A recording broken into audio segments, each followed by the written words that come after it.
최근 대선 전국에서 단연코 가장 역겨웠던 장면은 바로 이 장면입니다. 선동과 김어준 방송에 출연한 유시민 작가가 김문수 후보의 아내 설난영 여사에 대해 함부로 떠드는 장면. 그간 이재명 비판에 주력하느라 따로 언급하지는 못했습니다만 이 논란은 대한민국 86세대 좌파 정치꾼들의 그 추악한 민낯을 노골적으로 드러낸 상징적인 순간이라고 할 수 있겠습니다. 유시민은 이 자리에서 설난영을 비판합니다. 문제는 그 배우에 깔려있는 계급주의적 사고방식과 여성에 대한 전근대적 시각입니다. 유시민은 김문수와 설난영의 관계에 대해 이야기하며 대학생 출신 노동자인 김문수가 찐 노동자인 설난영과 혼인했다고 합니다. 그러면서 그 관계가 어떨지 짐작할 수 있지 않느냐고 그러죠. 설난영이 생각하기에는 자기와는 균형이 안 맞을 정도로 대단한 사람인 김문수와 결혼했고 그래서 설난영이 자신이 조금 더 고양되었다고 느꼈을 거라고 말합니다. 험하게 살다가 남편 덕분에 국회의원 사모님, 경기도지사 사모님, 그리고 유력한 정당의 대통령 후보 배우자 자리에 가게 됐다며 원래 본인이 감당할 수 없는 자리에 왔다고 합니다. 설난영의 인생에서 거기는 갈 수 없는 자리라며 발이 공중에 떠 있다고 했죠. 그래서 제정신이 아니라고 합니다. 유시민의 이 발언이 얼마나 미개한 소리인지 세세히 짚어드려야 한다면 제 구독자가 아니시겠죠. 찐 노동자 출신이라는 걸 강조하며 갈 수 있는 자리, 갈 수 없는 자리 운운하고 아내의 인생을 남편의 부속물 정도로 생각하는 저열한 인식과 더불어 발언 전반에 깔려있는 여성에 대한 폄하적 사고방식.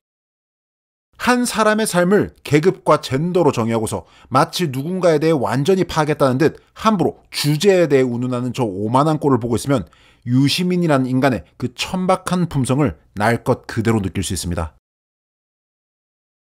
유시민은 그간 페미니즘에 대해 떠들어온 사람이죠. 여성 권리 신장에 대해 이야기하기도 하고 여성 혐오 문제에 대해 지적하기도 했습니다. 이번 논란만 봐도 알 수 있지만 물론 진심은 아니었던 것 같습니다. 과거에는 당내에서 성폭력 사건이 발생해 여성 동지들이 문제의식을 제기하는데 이를 비난하며 묵살하려 하기도 했었죠. 젠더 문제에 대해 보이는 이런 고질적인 이중성은 소위 진보진영 중년 정치꾼들이 반복적으로 보이는 모습이기도 합니다. 페미니즘에 대해 떠들며 온갖 진보적인 척, 정의로운 척은 다 하던 사람들이 뒤에서는 성범죄를 저질렀죠. 이런 대형 사건들이 터지면 그간 진영 차원에서 고수해오던 위선적인 태도는 버리고 겸손과 반성의 자세로 자신들을 되돌아볼 법도 한데 그러지를 않습니다. 대한민국 시사 담론판에서는 수많은 아젠다들이 소위 진보 진영에 의해 독점되고 있고 그들은 항상 아무 근거 없는 도덕적 우월감을 바탕으로 이러한 아젠다를 정치적으로 무기화해서 상대 진영을 비난하기만 해왔습니다. 유시민처럼 성차별적인 사고방식에 젖어있는 사람조차도 입으로는 성평등을 외치고 다니고 페미니즘을 들먹이며 상대 진영 정치인들을 비난하고 있는 게 지금 대한민국 담론판의 현실입니다. 이런 게 바로 소위 진보 진영, 특히 86 운동권 출신 좌파 아저씨들의 민낯입니다. 데모만 해도 취직이 되던 경제발전의 황금기, 대한민국에서 가장 축복받은 세대로 태어나 누릴 것 다 누려온 기득권 남성들, 그들은 입으로만 떠듭니다. 입으로 온갖 좋은 소리를 떠들면 자기가 좋은 사람이 된다고 착각합니다.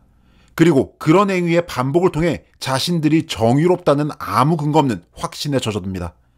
이런 이상한 도덕적 우월감을 바탕으로 자신들도 따르지 못하는 엄격한 도덕적 기준을 만들어 무기로 삼아 상대를 비난하고 헐뜯곤 하죠. 그러다가 자기들이 잘못을 저지르면 그건 적당히 넘어갑니다. 왜요? 우리는 어쨌든 거하게 맞서 싸우고 있고 그러니 우리의 작은 잘못은 넘어가자는 그런 생각입니다. 정작 본인들이 진짜 거하게 되었다는 사실은 애써 부정하면서요. 저는 이게 86 운동권 정치인들의 가장 큰 문제라고 생각합니다. 그리고 이를 상징적으로 보여준 인물이 바로 유시민입니다. 여성 인권 문제 말고도 언행일치가 안 되는 게 정말 너무 많습니다. 유시민은 부동산을 통해 부자가 된다는 생각조차 할 수 없는 세상이 되면 좋겠다고 떠들어왔죠. 자본에 대해서 또 부를 쌓는 행위에 대해서 상당히 부정적으로 말해왔습니다.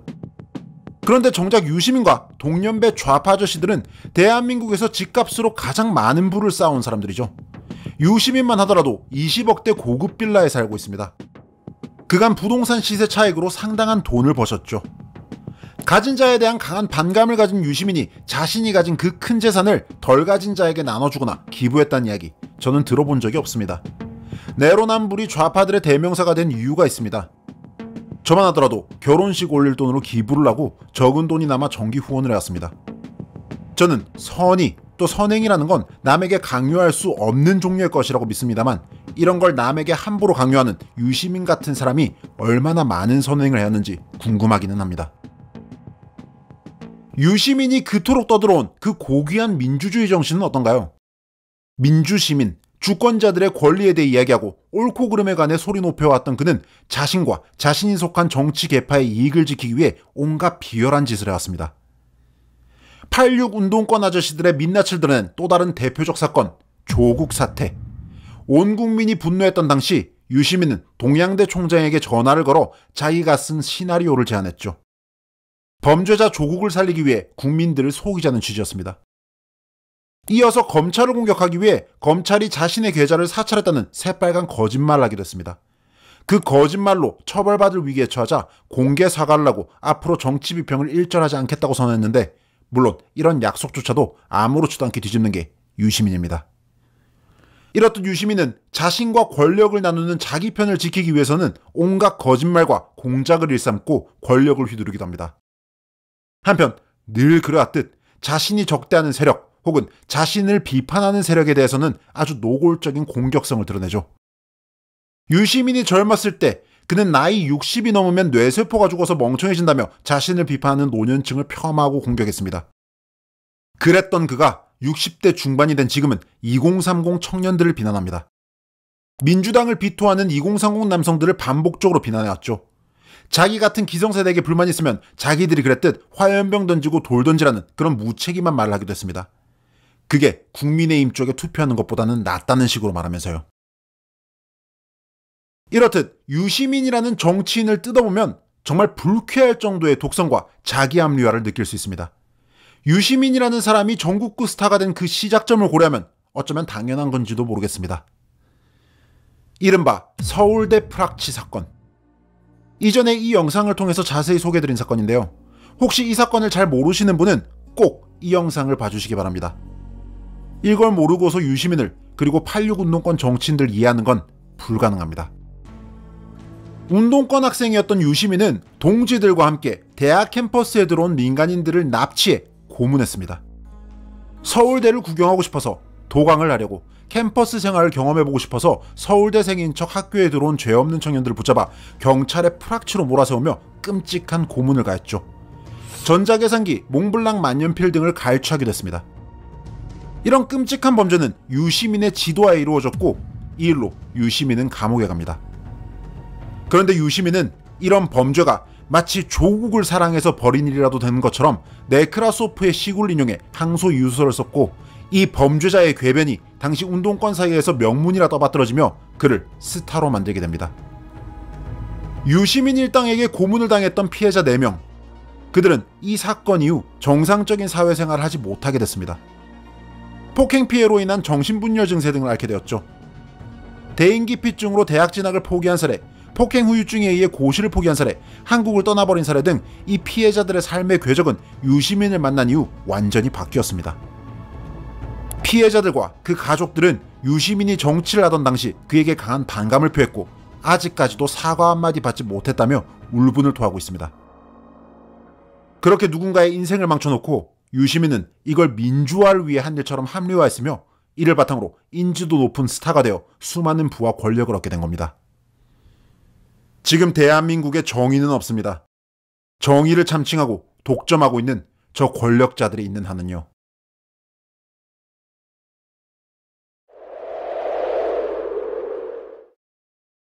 이번 영상을 통해 유시민을 중점적으로 비판했지만 사실 이번 영상은 86 운동권 출신 정치인들과 그 세력 전체를 관통하는 문제의식을 담고 있습니다. 그들의 문제를 가장 상징적으로 보여주는 대상이 유시민이었기에 그를 매개로 삼은 겁니다.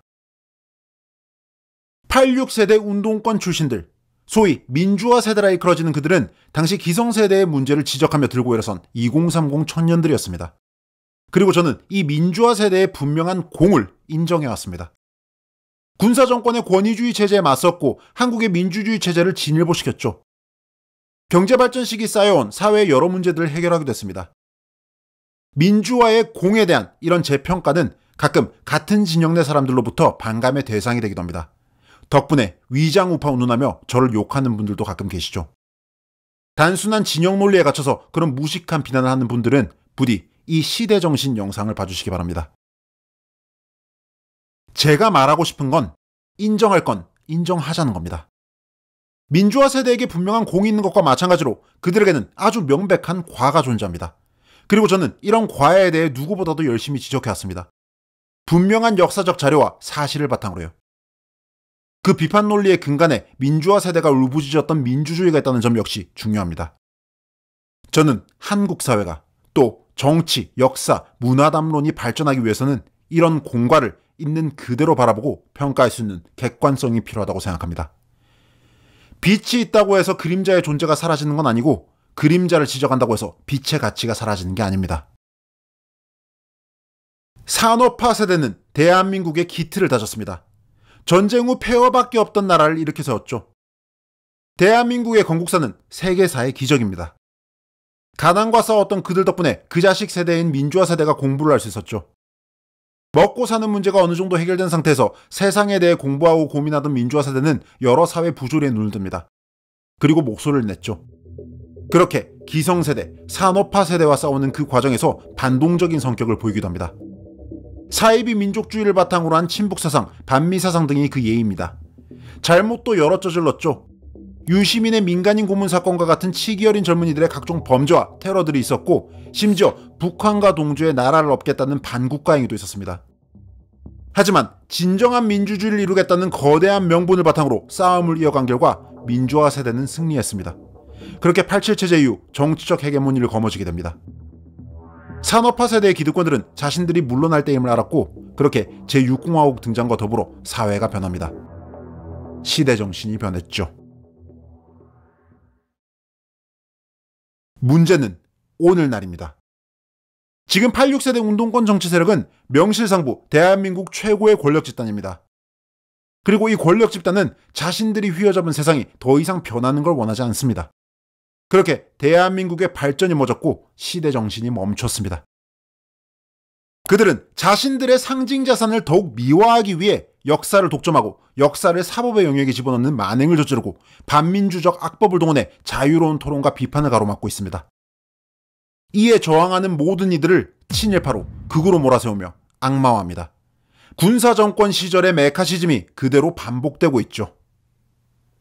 청년들, 나아가 미래 세대를 착취하는 각종 포퓰리즘 정책들, 나라의 지속 가능성을 담보로 표를 모으고 그렇게 얻은 권력을 통해 자신들의 기득권을 공고히 하는 각종 악법들을 밀어붙입니다. 자신들의 범죄가 드러나자 그걸 수사하는 검사들을 조지고 불리한 판결이 나오자 판사들을 조지며 사법부를 길들이고 있습니다.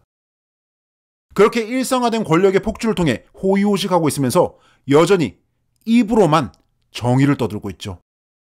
아직도 자신들이 정의롭다는, 아니 자신들만 정의롭다는 그런 자기 세뇌에 가까운 착각 속에 빠져서 말입니다.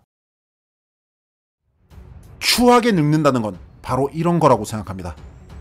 온갖 부와 권력을 누리면서 또 누구보다도 그런 부와 권력을 쫓아왔으면서 그런 속물적인 자기 자신을 애써 부정하며 입으로만 진보적 가치라는 걸 떠들어대는 저들. 그렇게 원하던 힘을 가졌고 그 힘을 마음껏 휘두르며 반대자들을 억압하고 있는 주제에 여전히 자신들이 민주주의를 위한다고 독재에 맞선다고 착각에 빠져 정신적 자위를 나고 있는 철없는 자들. 가난과 싸웠던 선배 세대의 무덤에 침을 뱉고 자신들과 싸우는 후배 세대는 극으로 몰아세우며 끝까지 자기들만 옳다고 주장하는 저 추한 초로의 노인들. 거울을 보시기 바랍니다. 물러서고 인정할 때를 모르는 지금 당신들의 모습은 당신들이 싸웠던 그 산업화 세대의 권력자들보다도 훨씬 더 추합니다. 유시민 씨, 그리고 86세대 정치꾼 여러분, 더 이상 진보를 참칭하지 마십시오. 당신들은 그럴 자격을 이미 오래전에 잃었습니다. 그리고 아마 본인들도 그걸 잘 알고 있을 거라고 생각합니다. 우원재였습니다.